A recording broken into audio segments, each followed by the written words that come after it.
The internationally acclaimed On Stage with Winford Williams. At a new time, Saturdays at 8 p.m. on CBM TV. So much more than entertainment.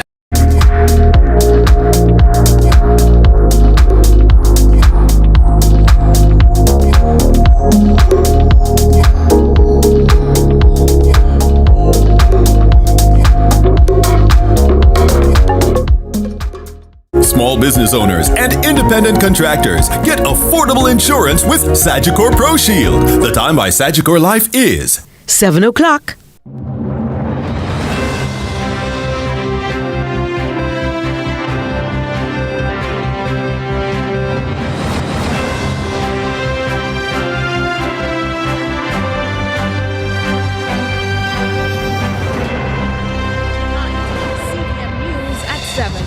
Authorities probe circumstances around the death of 1-year-old in house fire. Tourism Minister promises continued meetings following recent strike by hotel workers. Police Commissioner warns against complacency as fatal motorcycle crashes fall. And in sports, Montego Bay United beat Racing United in the JBL to move to the top of the table.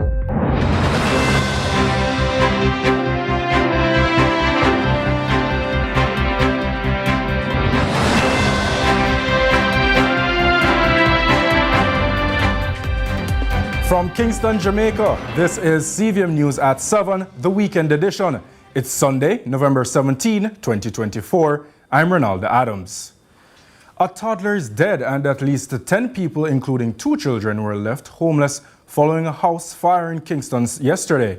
The deceased has since been identified and a police investigation launched to uncover the circumstances under which the dwelling went up in flames. More from Neika Lewis. Peel ahead of this report of another tragic encounter that claimed the life of 1-year-old Saden Ennis. Several units responded to the blaze, and it was during cooling down operations that his charred remains were discovered. Unacceptable for parents, not even for the shortest possible time. One, to leave your children unattended, and 2, to leave a minor to take care of a minor. That is something that is not recommended under no circumstances.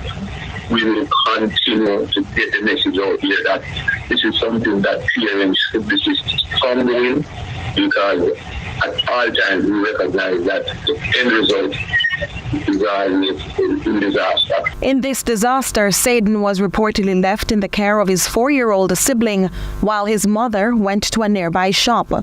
That's when the fire broke out and consumed more than just the building they called home. They would have received some preliminary information that the 4-year-old was clearly with a lighter that would have caused the fire. So our investigators are conducting further investigation. So we cannot determine whether or not that is that preliminary information that they received. And although there's not been a dollar figure for the level of the destruction, Gooden says at least 8 adults and 2 children are now homeless. Significant damage was done. The property was totally destroyed along with its contents. So I can say that much at this point in time without facing a dollar figure. Yes. Was it a rental property or they owned it? That information has not been forthcoming enough. Investigations continue. Tourism Minister Ed Bartlett has broken his silence on the matter that's been dominating the news in recent weeks across several resorts. Bartlett says the wave of protests will be addressed in a multi-stakeholder way. Here's Neika Lewis. This was the minister upon his return to the island on Sunday after a trip to South America to finalize more deals for Jamaica's air connectivity ahead of the festive season. Return from a strong marketing activity in the South American area that will enable some new flights to arrive in Jamaica. It brings today's particular inauguration in a special place in terms of the air connectivity for our tourism sector, and particularly for the winter season. We are really very excited about the prospects of the connection that now is obtaining with Jamaica and the rest of the world. But while he was away, there proved to be several rounds of protests and developments concerning labor disputes between hotel workers and their management. Coming back, of course, there are issues that I have recognized, and today we have a strong engagement with the entire ownership structure of the tourism sector, and tomorrow we also continue that discussion. I wanted all our workers to appreciate that every effort is being made to resolve the issues that may be engaging them at this time. We do recognize that there are 196 entities that employ workers in the tourism industry, each having their own system of management, cost arrangement, and equally employment contract arrangement. The minister says they'll have to work it through together, starting with a charge to the owners and operators of hotels. And so we have all determined that every single entity must meet with their staff and have discussions with regards to any issue that is now obtaining. And so we urge that that happens, and also that we bring a level of normalcy back to our operation, but more importantly that we recognize that solutions are not had when we are poles apart. They are only had when we are together. And so we urge all our workers to recognize I will be out there with you all during the next weeks and so to make sure that the commitment that we are getting from our employers to have these consultations are met and that the solutions are found. The protests have spread across several properties and parishes, with workers demanding monies allegedly owed in some instances from profit-sharing deals, in addition to fair working conditions and livable wages. Neika Lewis, CVM News. Torrington Park in South St. Andrew was today rocked when a section of the government-owned high-rise residential building's staircase collapsed, with one level falling onto another below. One individual who was on the staircase at the time was injured, and the residents of the 16 apartments served by the staircase unable to access their homes. The PNP, in a statement, reasons the dangerous incident could and should have been avoided. It notes since 2018, its president, Mark Golding, has been calling attention to the deteriorating state of the building and repeatedly reached out to the key officials, including then Permanent Secretary Audrey Sewell, former Minister of Housing Pernell Charles in 2021, and even Prime Minister Andrew Holness in both 2022 and 2023.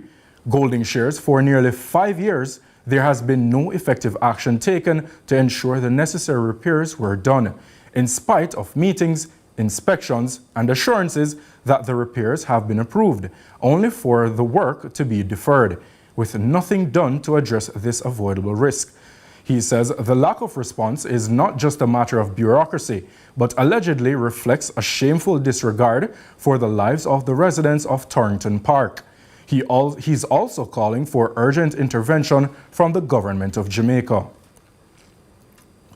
Downtown Kingston continues to see shifts in the organization and cleanliness of the city space. Today, the Kingston and St. Andrew Municipal Corporation, KSAMC, continued its Cleaner City initiative in a bid to allow for a freer flow of traffic on the thoroughfare. Adrian Williams has more. The move to make downtown Kingston a cleaner environment continues with the latest cleanup on Beckford Street.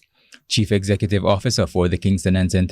Municipal Corporation, Robert Hill, says the cleanup was long overdue. Well, as you can see behind me, we are on Beckford Street, actually at the intersection of Orange and Beckford Street.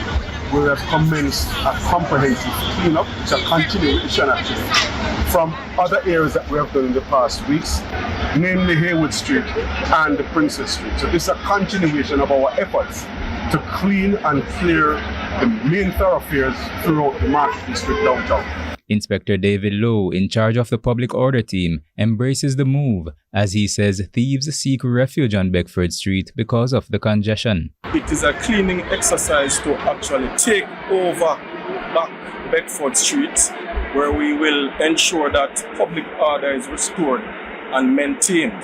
So vehicular traffic can move freely along Beckford Street, as also the pedestrian can actually use the sidewalk in which it was designed for. Vendors will not be excluded.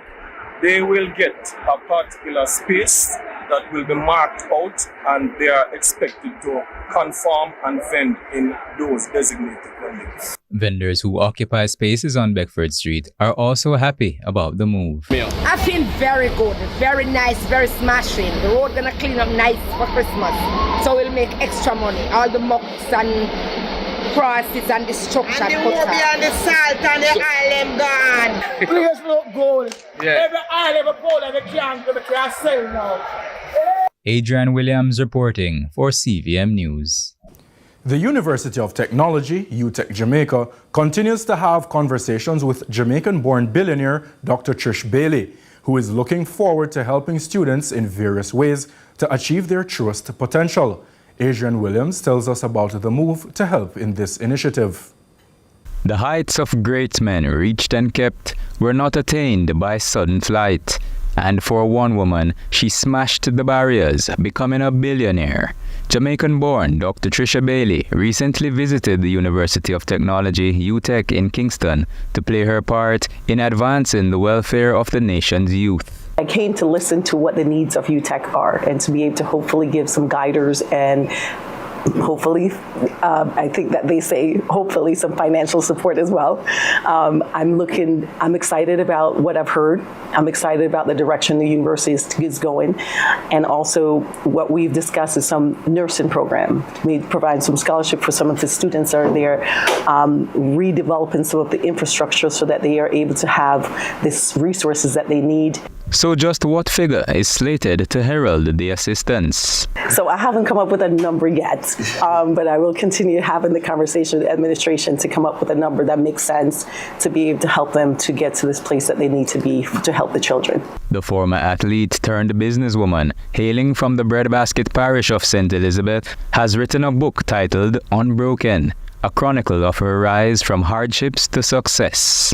You know, I was in the position where I was one of the less fortunate ones, and I was able to get help from others, from my mom taking me to the United States to be able to build a better life, to University of Connecticut giving me a scholarship, to my country supporting me the way that it does. So now I'm in a position to be able to give back and to be able to pull my brothers and my sisters, especially from my island, closer to where I am, or even where I am or above. And that is my goal, is to be able to inject so much love and positive energy, including my resources, into the people so that they are able to accomplish the things that they are truly talented at and support the needs that they truly have. Pro-Chancellor at UTech, Aldrich McNabb, was intrigued by Dr. Bailey's story and saw a connection between what the institution stands for and her philanthropic spirit. This is really about an exploratory visit, and her story is phenomenal. It's inspiring, to say the least. We're not asking Dr. Bailey to make a commitment of any kind. We're just sharing and showing her what we're about in trying to uplift and carry out the role of educators to the people of Jamaica. Meanwhile, Dr. Bailey also hopes to assist many young women suffering from period poverty to better manage during their menstrual cycle. For one of the richest black women in the United States, her efforts will undoubtedly score big for those seeking inspiration from home. Adrian Williams reporting for CVM News. We take a break. More news in just a moment.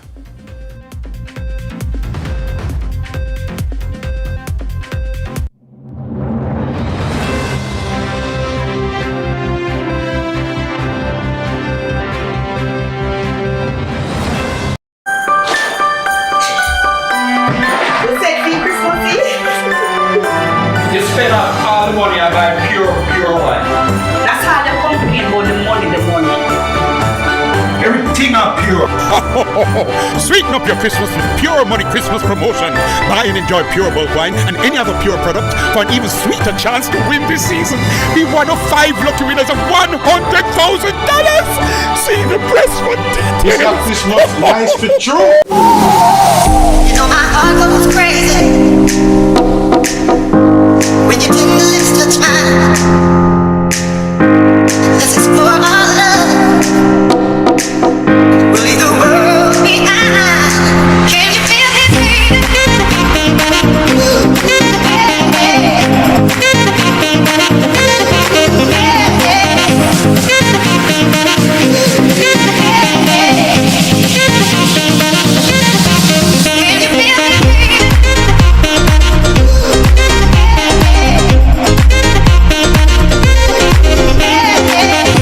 Schoolboy Football, September 7 to December 14 on CVM TV. It's a Schoolboy Football is brought to you by EdgeChem, AIM Financial Corporation, Connex Services, Texaco, and Jamaica Stock Exchange.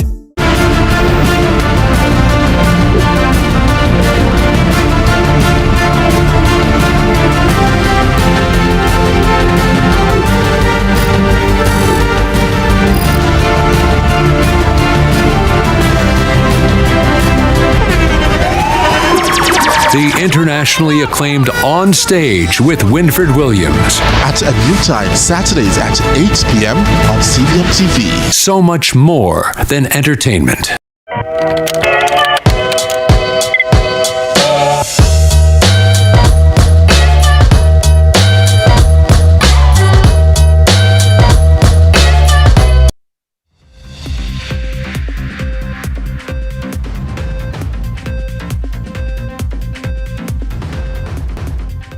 Welcome back. The National Helmet Wearing Coalition acknowledged today with a ride-out to the crash hotspot in Mandeville, Manchester.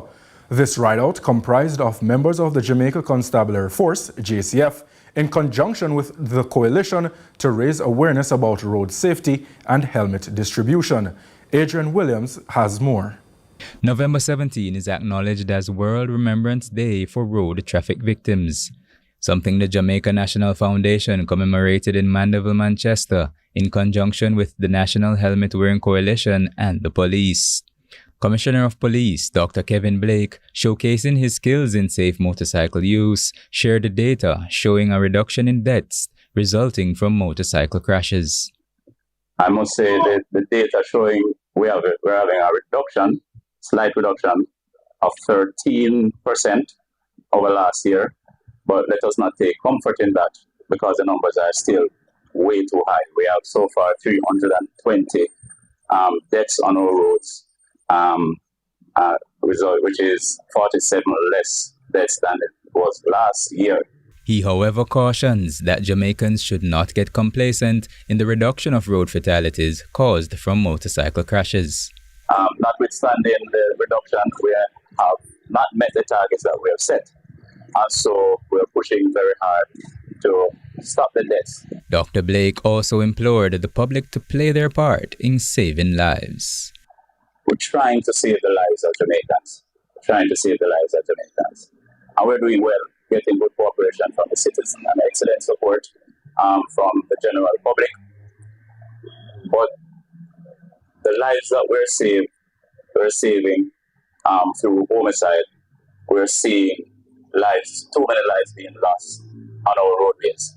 And so this initiative here, we ask persons who use the roadway to exercise care, courtesy on the road. Adrian Williams reporting for CVM News.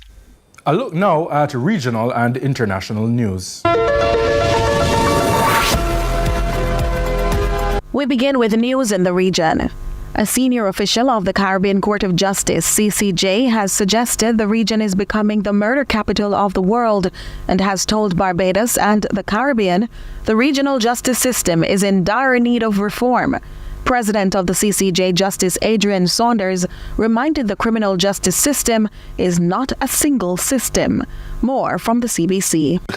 In 2022, most of the top 10 countries that had the highest per capita incidence of murders were from the Caribbean. And therefore, the Caribbean Court of Justice Academy for Law has taken it upon itself to make criminal justice reform a very important part of their program. And last year in October, almost just over a year ago, we had this very important conference in Barbados that resulted in what we call the Needham's Point Declaration. And that declaration sets performance standards for criminal justice actors.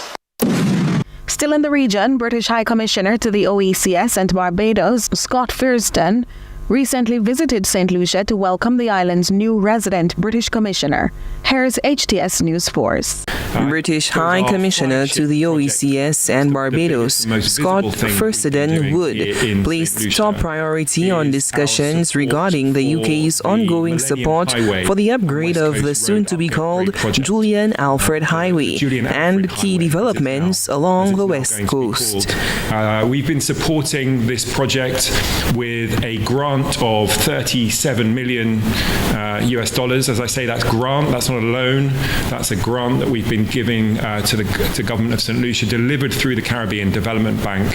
And this is part of our UK Caribbean Infrastructure Fund, which is a portfolio of climate resilient, socially responsible infrastructure projects across the whole of the Caribbean. Thurston underscored the UK's continued commitment to strengthening St. Lucia's economic resilience and climate change adaptation efforts. In international news, a massive combined strike on Ukraine's energy infrastructure was carried out overnight by Russia.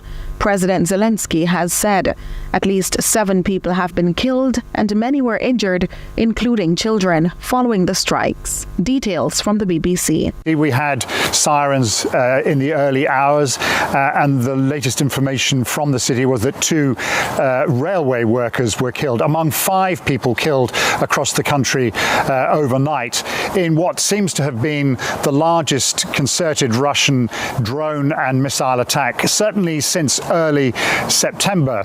And it does seem as though the principal targets were once again Ukraine's energy infrastructure. I was speaking to someone from one of the largest energy companies just a short time ago who said it looks like they're starting again. In other words, as winter arrives, and we have had the first snow here in the last few days, once again Russia turns its attention to Ukraine's energy infrastructure in an attempt to plunge this country into darkness during the most difficult months. So whether that is the beginning of such a campaign, we don't know, but it certainly looks that way. And from one end of the country to the other, we have had interruptions to power and a number of significant energy infrastructure targets hit, although we're not being told which ones. That's it for regional and international news. I'm Neika Lewis. With that, we take a break. Stay with us.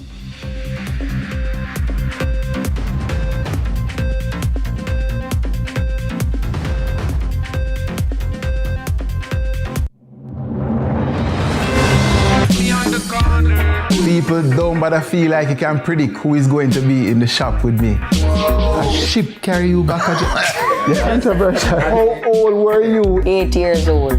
Now we're contemplating. These are the digits. What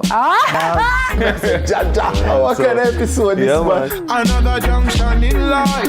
I have 2 left foot there. Yeah, know. Yeah, man. See the buckle of the Nigeria now. This is my show, and you will not drop word from me. They even know them things. TJ, I can't say that no. You're going to mash up some house. You know, say barber shop is really there ready to make your cut. So, what you cut before? The cut, okay. Now I'm where I want to be. The Cut is brought to you by Flow.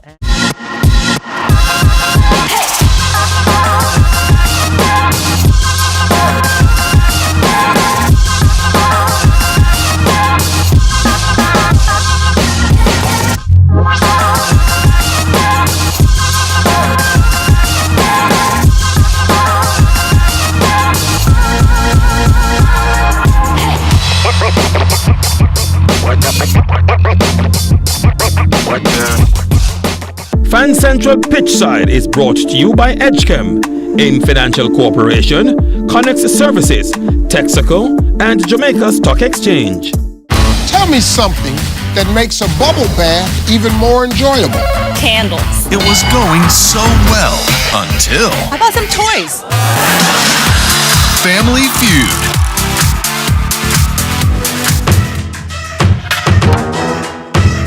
Brought to you by We Are the Caring Store, waiting to serve you. It's time to experience independent living. Visit us today.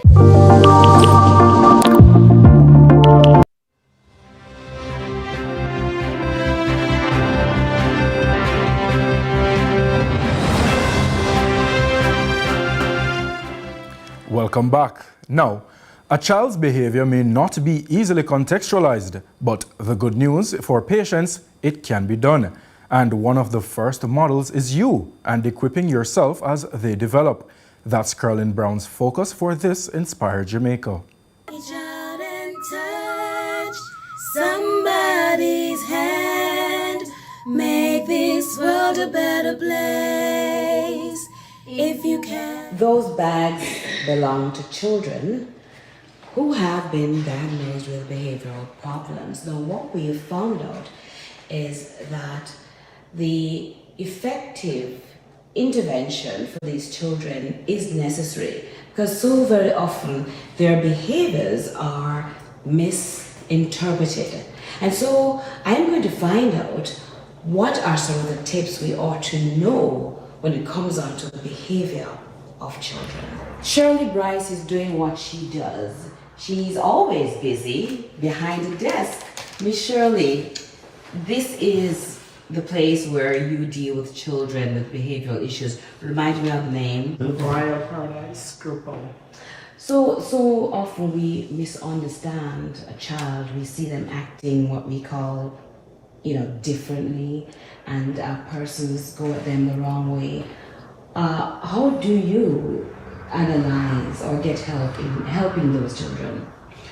First, when you see the signs of that there is a problem, you have to seek professional help, which you would first take them to a doctor or a psychiatrist. And when those things are diagnosed, then they are evaluated with an ABA behavior analyst, and they will develop a plan, a behavior plan, and we use that behavior plan to implement intervention in order to help these kids. Back home in Jamaica, we tend to just look at a child and we say them rude. And you have, like you said, you have intervention, a plan. You mentioned signs.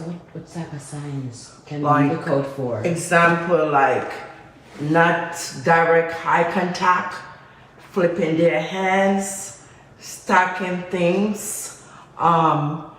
If you ask them to do a task and they don't want to do that task, they will have a behavior or have a tantrum. Also, if they have a sense of smell, they don't like what you give them, they might throw it away or box it away. And so there are different signs. They do have a problem, and we need to educate our parents, our community, especially teachers, of these signs that we can seek the proper intervention for these maladaptive behaviors. Your group home, you have children from different nationalities? Yes, I do. Different race, different nationality. We have Jamaicans also here. So these children, do they go to school? Yes, they do. Do they live here or what? Yes, they do. They live here. This is their home, away from home. Their parents are very much involved. What's the largest amount you've ever had? Each home has 6 children.